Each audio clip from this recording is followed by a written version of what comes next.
سیدہ زینب بنت خزیمہ رضی اللہ عنہا کے بعد باری آتی ہے ام المومنین سیدہ ام سلمہ رضی اللہ عنہا کے تذکرے کی۔ ماں باپ نے نام ہند رکھا، والد کا نام ابو امیہ تھا، جو مکے کے ایک مشہور فیاض اور مخیر بزرگ تھے۔ ان کی فیاضی اور سخاوت کا یہ عالم تھا کہ سفر میں جاتے تو پورے قافلے کے اخراجات خود برداشت کرتے۔ اسی بنا پر وہ ذات الراکب کے لقب سے ملقب تھے۔ سیدہ ام سلمہ رضی اللہ عنہا نے چونکہ ایک فراخ دل، وسیع حوصلہ اور فیاض باپ کے زیر سایہ تربیت پائی تھی، اس لیے وہ بھی انہی اوصاف سے متصف تھیں۔ والدہ کا نام عاتقہ بنت عامر تھا۔ والد کا تعلق قریش کے مشہور خاندان بنو مخزوم سے تھا اور والدہ بنو فراس سے تھی۔ آپ کا پہلا نکاح عبداللہ بن عبد الاسد سے ہوا، جو ابو سلمہ کے نام سے معروف تھے۔ ام سلمہ کے چچا زاد اور نبی کریم صلی اللہ علیہ وسلم کے رضائی بھائی تھے۔ ان دونوں میاں بیوی کا شمار ان خوش بخت حضرات میں ہوتا ہے جو اسلام کے دور اول ہی میں نعمت اسلام سے بہرہ مند ہو گئے تھے۔ ابو سلمہ رضی اللہ عنہ سے سیدہ ام سلمہ کے ہاں سلمہ، عمر، درہ اور زینب پیدا ہوئے۔ ان دونوں نے مکہ سے حبشہ کی طرف ہجرت کا بھی شرف حاصل کیا تھا۔ حبشہ میں کچھ مدت قیام کے بعد دونوں واپس مکے آ گئے، پھر مکے سے مدینے کی طرف ہجرت کی۔ کہتے ہیں کہ یہ پہلی خاتون ہیں جو مکے سے ہجرت کر کے مدینے آئیں۔ ابو سلمہ جب حبشہ سے واپس مکے آئے تو مشرکین نے پھر ان پر ظلم ڈھایا، اس لیے انہوں نے مدینے کا رخ کیا۔ ام سلمہ رضی اللہ عنہا کا ہجرت مدینہ کا واقعہ بڑا دردناک ہے۔ خود ہی بیان کرتی ہیں کہ اپنے شوہر ابو سلمہ کے ساتھ ہجرت کا ارادہ کیا۔ ان کا کم عمر لڑکا سلمہ بھی ساتھ تھا۔ ام سلمہ کے گھر والے رکاوٹ بن گئے اور بولے، تم اکیلے مدینے جا سکتے ہو لیکن ہماری بیٹی کو ساتھ نہیں لے جا سکتے۔ مجبوراً انہوں نے اپنی بیوی کو وہیں چھوڑا اور مدینے چلے گئے۔ ام سلمہ اپنے گھر آ گئی۔ اس وقت ان کی گود میں دودھ پیتا بچہ تھا۔ ام سلمہ کے گھر والوں نے انہیں شوہر کے ساتھ ہجرت کرنے نہیں دی اور ابو سلمہ کے گھر والوں نے ان سے بچہ بھی چھین لیا۔ اب حالت یہ تھی کہ ابو سلمہ مدینے میں تھے، ام سلمہ اپنے گھر میں اور بچہ ابو سلمہ کے ماں باپ کے پاس تھا۔ ظاہر ہے یہ صورت ام سلمہ کے لیے کس قدر اذیت ناک تھی۔ خاوند کی جدائی، اوپر سے بچے کی جدائی کوئی معمولی واقعہ نہ تھا۔ ان کی حالت خراب ہو گئی۔ روزانہ گھر سے بے قراری کے عالم میں نکل کر مقام ابطح میں بیٹھ کر رویا کرتی۔ یہ ایک ٹیلہ تھا جس پر یہ گریہ زاری کرتی۔ عرصے تک یہی کیفیت رہی مگر کسی کو ذرا ترس نہ آیا۔ آخر ان کے خاندان کے ایک شخص نے انہیں روتا دیکھا تو اس کا دل بھر آیا۔ ام سلمہ رضی اللہ عنہا کے لیے رحم کے جذبات ابھر آئے۔ گھر آ کر اس نے لوگوں کو جمع کیا اور کہا، اس بے بس اور ناتواں عورت پر کیوں ظلم ڈھاتے ہو؟ اسے اپنے شوہر کے پاس جانے دو اور اس کا بچہ بھی اسے دے دو۔ اس شخص نے یہ الفاظ اس انداز سے کہے کہ آخر سب نے اس کی بات مان لی۔ بچہ ان کے حوالے کر دیا اور مدینے جانے کی اجازت دے دی گئی۔ اب اپنے بچے کو لیے اونٹ پر سوار ہوئیں اور مدینے کا راستہ لیا۔ ساتھ کوئی مرد نہیں تھا، تنہا تھی اور راستہ طویل تھا۔ تنعیم کے مقام پر پہنچی تو کلید بردار عثمان بن طلحہ نے انہیں دیکھ لیا۔ یہ اس وقت تک مسلمان نہیں ہوئے تھے۔ کعبے کی چابی ان کے خاندان کے پاس چلی آ رہی تھی۔ انہوں نے دیکھ کر پہچان لیا اور کہا، ام سلمہ ہیں۔ ان کے خاوند ابو سلمہ سے ان کے بہت اچھے تعلقات تھے۔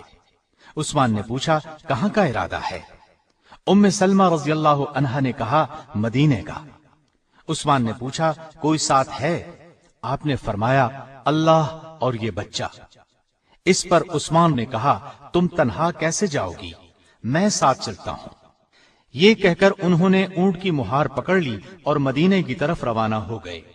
سیدہ ام سلمہ رضی اللہ عنہا بیان کرتی ہیں کہ عثمان راستے میں کہیں ٹھہرتے تو اونٹ کو بٹھا کر خود دور کسی درخت کے نیچے چلے جاتے اور میں نیچے اتر جاتی۔ روانگی کا وقت ہوتا تو اونٹ پر کجاوا رکھ کر خود دور ہٹ جاتے اور مجھ سے کہتے، سوار ہو جائیں۔ ام سلمہ کہتی ہیں، میں نے عثمان کو بہت ہی حیا والا، انتہائی تقوی شعار اور پیکر شرافت پایا۔ میں نے کسی شخص کو اس سے زیادہ شریف النفس نہیں دیکھا۔ مختلف منازل پر قیام کرتے آخر وہ مجھے مدینے تک لے آئے۔ جب قباء کی آبادی پر نظر پڑی تو کہنے لگے، اب آپ اپنے شوہر کے پاس چلی جائیں، وہ یہیں ٹھہرے ہوئے ہیں۔ ام سلمہ رضی اللہ عنہا ادھر روانہ ہوئیں اور عثمان بن طلحہ رضی اللہ عنہ نے مکے کی راہ لی۔ اب ام سلمہ رضی اللہ عنہا اپنے شوہر کے ساتھ مدینے میں زندگی کے دن گزارنے لگی۔ وہ بہت خوش تھے۔ 2 ہجری میں بدر کا معرکہ ہوا، پھر احد کی لڑائی پیش آئی۔ ابو سلمہ رضی اللہ عنہ نے دونوں میں بھرپور حصہ لیا۔ احد کی لڑائی میں زخمی ہو گئے۔ یہ زخم اتنے شدید تھے کہ جمادی الاخری 4 ہجری میں زخموں کی شدت اور تکلیف سے اپنے خالق حقیقی سے جا ملے۔ رسول اللہ صلی اللہ علیہ وسلم کو وفات کی خبر پہنچی تو تعزیت کے لیے تشریف لائے۔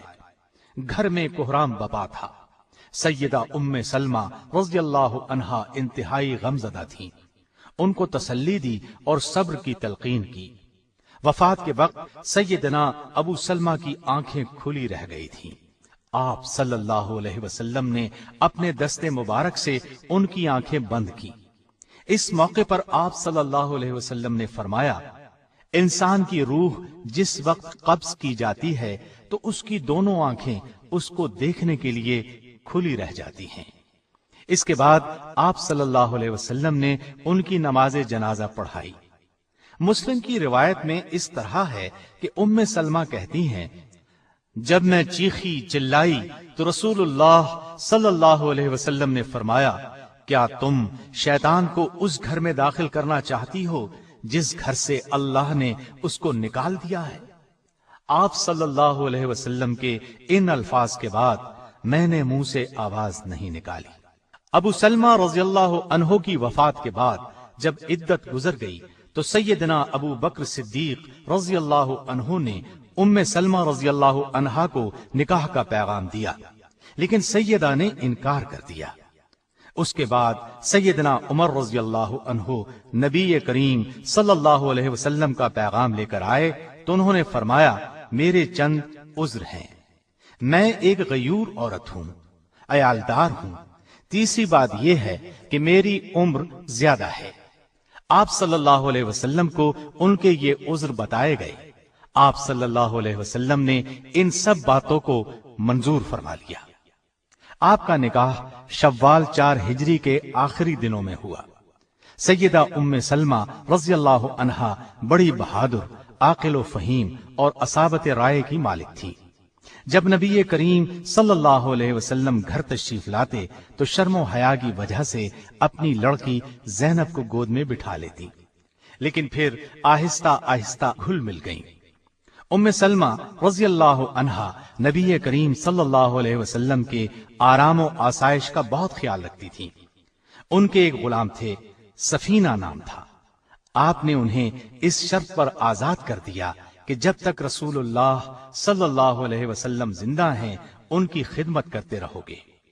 سیدہ ام سلمہ رضی اللہ عنہا 4 ہجری میں حرم نبوی میں داخل ہوئیں۔ اس کے بعد پوری زندگی نبی کریم صلی اللہ علیہ وسلم کے ساتھ رہی۔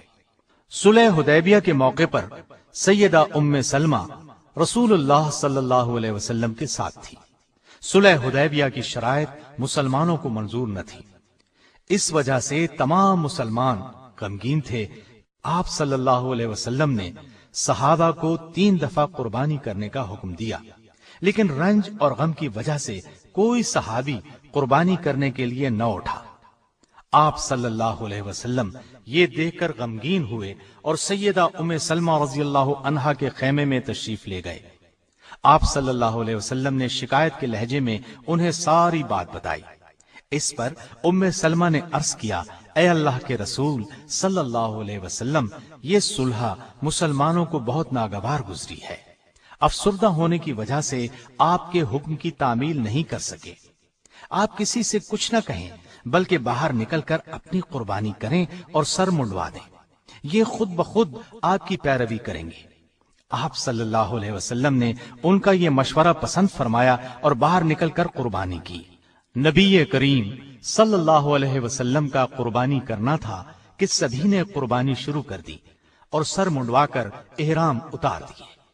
اس واقعے سے معلوم ہوتا ہے کہ آپ رائے دینے میں ماہر تھیں، لوگوں کی فطرت شناسی میں انہیں کمال حاصل تھا۔ سیدہ ام سلمہ رضی اللہ عنہا کی وفات کب ہوئی اس میں اختلاف ہے۔ صحیح بات یہ معلوم ہوتی ہے کہ 63 ہجری میں جس سال حرہ کا واقعہ پیش آیا 84 برس کی عمر میں وفات پائی۔ سیدنا ابو ہریرہ رضی اللہ عنہ نے نماز جنازہ پڑھائی اور بقیع الغرقد یعنی جنت البقیع میں دفن کیا گیا۔ نبی اکرم صلی اللہ علیہ وسلم سے آپ کی کوئی اولاد نہیں تھی، ساری اولاد پہلے شوہر ابو سلمہ رضی اللہ عنہ سے ہوئی تھی۔ ام سلمہ حسن و جمال میں یکتائے زمانہ تھی، بال نہایت گھنے تھے، آپ بہت فضائل کی مالک تھیں۔ علم کے لحاظ سے اگرچہ سبھی ازواج مطہرات کا درجہ بلند ہے، لیکن سیدہ عائشہ رضی اللہ عنہا اور سیدہ ام سلمہ رضی اللہ عنہا کا تو ان میں جواب نہیں تھا۔ لوگ مسائل ان سے پوچھتے تھے۔ سیدنا ابو ہریرہ رضی اللہ عنہ اور سیدنا عبداللہ بن عباس رضی اللہ عنہ جیسے عالم فاضل ان سے مسائل پوچھتے تھے۔ تابعین کا ایک بہت بڑا گروہ ان سے علم حاصل کرتا رہا۔ قرآن مجید نبی کریم صلی اللہ علیہ وسلم کی طرز اور لہجے میں پڑھتی تھی۔ ایک مرتبہ کسی نے سوال کیا، نبی اکرم صلی اللہ علیہ وسلم کس طرح تلاوت کیا کرتے تھے؟ سیدہ نے فرمایا، ایک ایک آیت الگ الگ پڑھتے تھے، پھر خود اس طرح پڑھ کر سنایا۔ حدیث کے میدان میں بھی آپ کا خاص مقام تھا۔ سیدہ عائشہ رضی اللہ عنہا کے سوا اس فن میں ان کے مقابلے کا کوئی نہیں تھا۔ 387 احادیث روایت کی، حدیث سننے کا بہت شوق تھا۔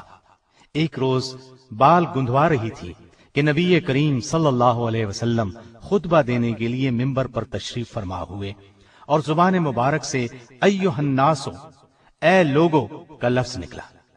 اسی وقت مشاطہ سے فرمایا، بال یوں ہی باندھ دو۔